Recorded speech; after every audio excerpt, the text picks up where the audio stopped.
no s'ha de teatralitzar. Com els dic, això ha estat una anomalia que s'ha arrossegat durant molt temps. Hi havia una llei que va ser aprovada en el Congrés dels Diputats i simplement el que s'està fent és donar compliment a aquesta llei.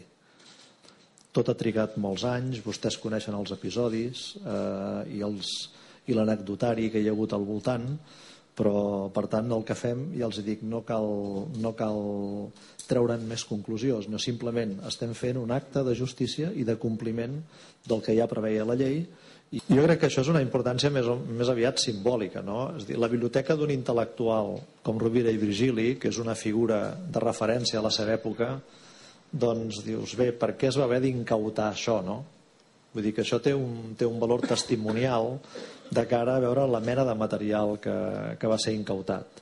És a dir, aquí davant, un dels llibres, el llegeixo directament, és L'ingenu de Voltaire, o una de les primeres traduccions al català del discurs del mètode de Descartes. Bé, quin sentit pot tenir d'endur-se això, no? No ho sé. De fet, la major part de la documentació, si m'ho permeten, la major part de la documentació que arribarà no té una gran importància i transcendència històrica.